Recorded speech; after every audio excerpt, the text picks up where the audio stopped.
Hello' friends, এই ভিডিঅ'ত আপোনালোকে দেখিবলৈ পাব কেইটামান ৰিজনিঙৰ কুৱেশ্যন। বহুতেই ইম্পৰ্টেণ্ট হয়, কাৰণ এই কুৱেশ্যনকেইটা এক্সামত যি ধৰণে আহে সেই পেটাৰ্ণত লোৱা হৈছে। আশা কৰিছোঁ আপোনালোকৰ ভিডিঅ'টো ভাল লাগিব, গতিকে ভিডিঅ'টো আৰম্ভ কৰোঁ।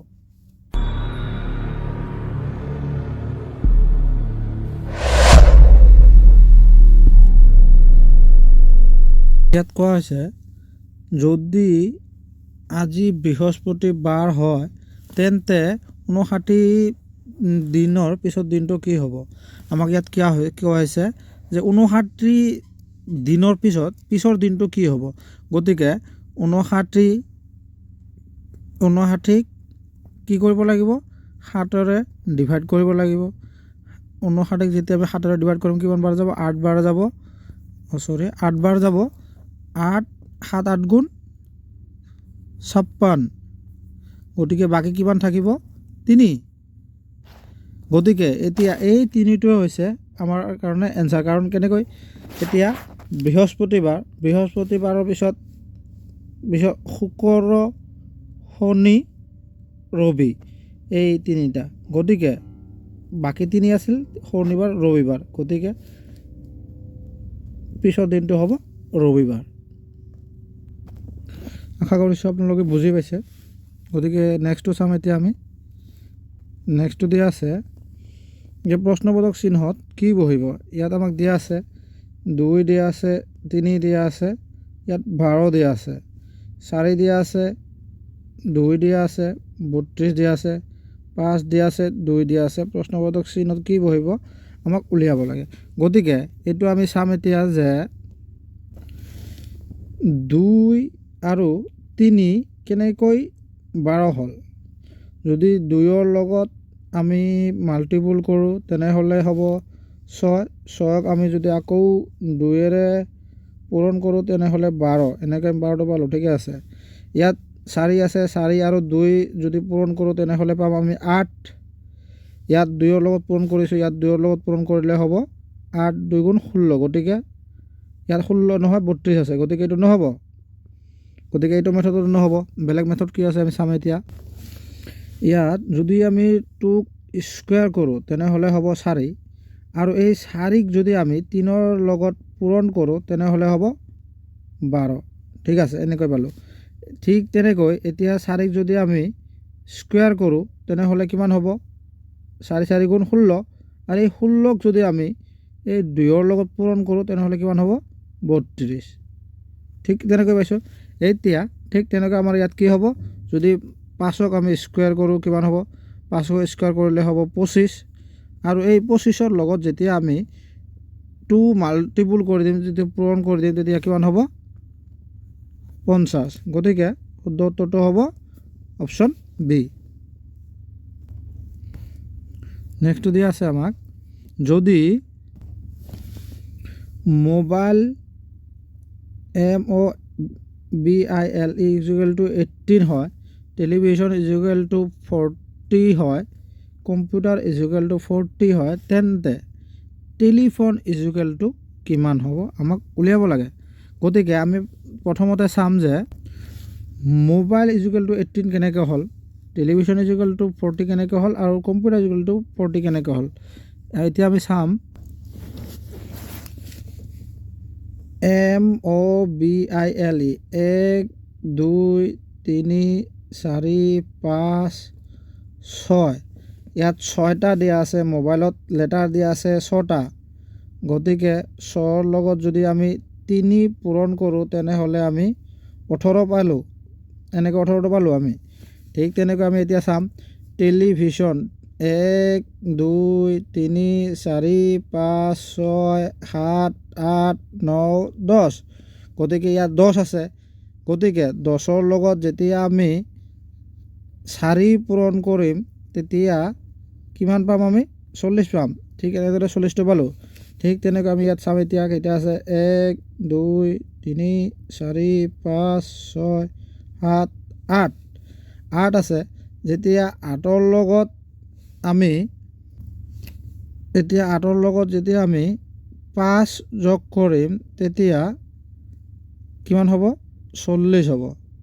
গতিকে এনেদৰে আমি 40টো পালোঁ। গতিকে ইয়াত চাওক আপুনি এটা পেটাৰ্ণ দিয়া আছে যে ইয়াত 3 হৈছে, ইয়াত 4 হৈছে, ইয়াত 5 হৈছে। গতিকে ইয়াৰ নেক্সটটো কি হ'ব? নিশ্চয় 6 হ'ব। আৰু এই লেটাৰৰ কেইটা যিখিনি আছে কেইটা আছে 1 2 3 4 5 6 7 8 9 9ৰ লগত 6 পূৰণ কৰিলে কিমান হ'ব? 54। গতিকে অপশ্যন চি। আশা কৰিছোঁ আপোনালোকে বুজি পাইছে। এতিয়া নেক্সটটো চাম। দিয়া আছে চিত্ৰটোত কেইটা ত্ৰিভুজ আছে। ইয়াত আমাক এটা চিত্ৰ দিয়া আছে। এই চিত্ৰটোত কেইটা ত্ৰিভুজ আছে আমি উলিয়াব লাগে। আমি ত্ৰিভুজত আগত গণনা কৰা ত্ৰিভুজ কেনেকৈ গণনা কৰে সেইটোত পাইছোঁ আমি যে যেতিয়া আমাক এনেধৰণৰ দিয়া থাকে তেতিয়া আমি এই দুটা কাউণ্ট কৰি যোগ কৰিলে ওলাই যায়। গতিকে এই ধৰণৰ ক'ত ক'ত আছে আমি চাম আগত। এইটো এটা আছে, ইয়াত চাওক। গতিকে 1 2 ঠিক তেনেদৰে এইটো এটা আছে 1 2 ঠিক তেনেধৰণে আপোনালোকে এতিয়া চাব সেই ইয়াত এটা আছে এনেধৰণৰ। গতিকে 1 2 গতিকে ইয়াত 3টা হ'ল, ইয়াত 3টা হ'ল, ইয়াতো 3টা হ'ল, আকৌ ইয়াতো 3টা হ'ল। গতিকে টোটেল হ'ল 9টা। এতিয়া আকৌ আপোনালোকে এটা পাইছে যেতিয়া বক্সৰ আকাৰত ত্ৰিভুজ থাকে, যেতিয়া বক্সত বা স্কুৱেৰত যেতিয়া ত্ৰিভুজ থাকে তেতিয়া আমাক কেনেধৰণে কাউণ্ট কৰিব লাগে। আমি কেনেধৰণে কাউণ্ট কৰোঁ তেতিয়া 1 2 3 4 এনেধৰণে কাউণ্ট কৰোঁ। আৰু লাষ্টত যিটো ওলায় সেইটোক আমি 2ৰে পূৰণ কৰিব লাগে বা 2ৰে পূৰণ কৰিলে যিটো হয় সেইটো। গতিকে এনেধৰণৰ বক্স আমাৰ ক'ত আছে চাম। এই এটা বক্স আছে। গতিকে 1 2 3 4 গতিকে 4 ওলাইছে। এতিয়া হ'ব 8। ঠিক তেনেধৰণৰ ইয়াত আছে 1 2 3 4 গতিকে ইয়াতো 8টা হ'ব। এতিয়া শেষত আপোনালোকে চাব এতিয়া এটা ইয়াত দুটা আকৌ ডাঙৰকৈ ত্ৰিভুজ দিয়া আছে। সেই দুটা হ'ল যে এই ডাঙৰ দুটা ত্ৰিভুজ এই দুটা চাওক। এই এটা আকৌ ইয়াৰ পৰা এই ডাঙৰ এটা ত্ৰিভুজ, দুটা ত্ৰিভুজ। গতিকে আকৌ দুটা। গতিকে ইয়াত এতিয়া টোটেলটা কিমান ত্ৰিভুজ হ'ল? ইয়াত 9 আছে, 9 9 8 8 আৰু 2 কিমান হ'ব? টোটেল যোগ কৰিলে কিমান হ'ব? 27। গতিকে ইয়াৰ শুদ্ধ উত্তৰটো হ'ব 27। আশা কৰিছোঁ আপোনালোকে বুজি পাইছে। যদি বুজি পাইছে এটা লাইক কৰিব। আজিৰ কাৰণে লাষ্ট এটা ভিডিঅ' আছে, ভিডিঅ'টো চাম আমি এতিয়া। কি দিয়া আছে ইয়াত আমাক যে প্ৰশ্নবোধক চিহ্নত কি বহিব আমাক উলিয়াব লাগে। 7 দিয়া আছে, ষ্টাৰ দিয়া আছে, 40 দিয়া আছে, 8 দিয়া আছে, ষ্টাৰ দিয়া আছে, 2 দিয়া আছে, ইকুৱেল টু 60 দিয়া আছে।